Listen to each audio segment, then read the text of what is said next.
Oke, itu poin kedua ya. Nah, yang ketiga ini kutuknya saja kita bahas. Jadi penderitaan kutuk bekerja itu jasmani. Jadi jerih payah. Nah, jerih payah ini jasmani, kelelahan, sakit penyakit, kerja berat, kerja fisik melelahkan. Ada yang kerja 18 jam sehari gitu. Temanku ada yang kerja di kapal katanya begitu. Tidur itu hanya berapa jam gitu kan.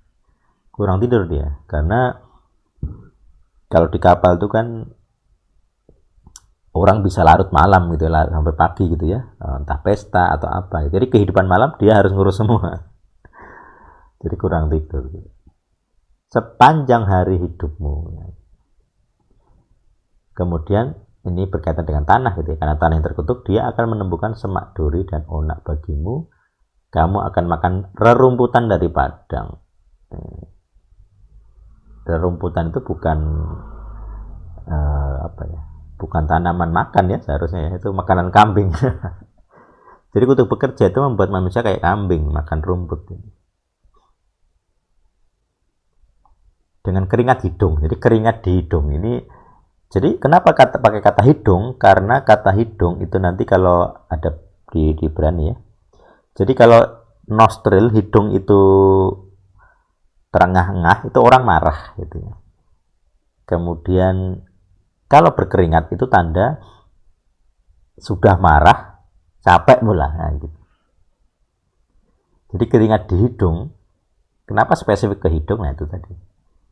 Kamu sudah lelah, kamu juga ada marahnya. Nafas. Gitu.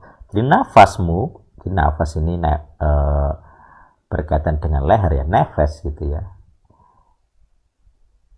Kayak apa istilahnya kalau sekarang bahasa sekarang ya, nafasmu itu penuh dengan penderitaan lah gitu. Seakan-akan setiap nafas tuh kamu menderita. Jadi tiap nyedot itu derita gitu. Jadi konsep nafas ini melalui hidungnya itu ada di dalam beberapa keilmuan paranormal gitu kan.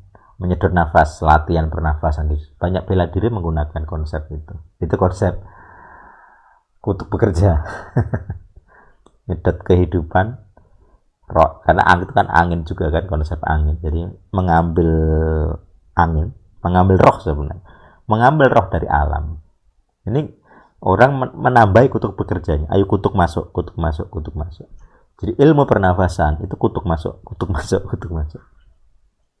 Sambil tadi ya marah gitu ya kondisinya, capek marah, masukin kutuk terus ya.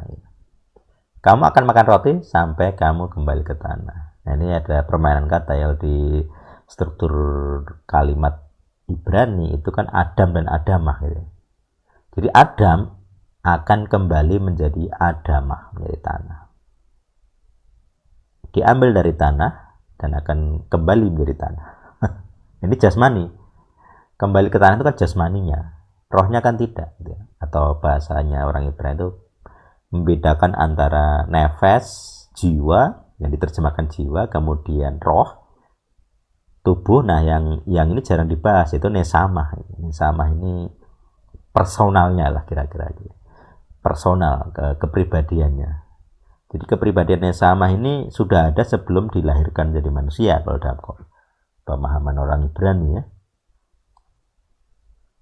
Jadi itu beda dengan roh. Nah, itu kita nggak tahu nanti di Kristen akan seperti apa, karena biasanya kita akan punya 3 saja gitu kan, tubuh, jiwa, roh gitu. Nah, nesama ini kepribadiannya, karena dianggap roh itu bagian dari ketuhanan gitu ya.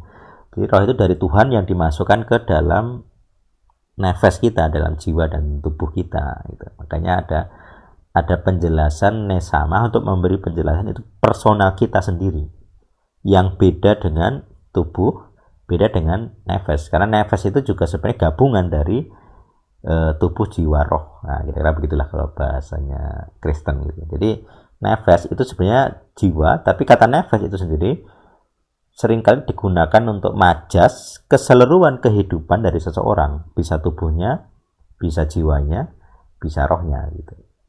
Makanya tergantung dia akan pakai definisi yang mana. Nah, ini permainan kata dari Adam dan Adamah gitu.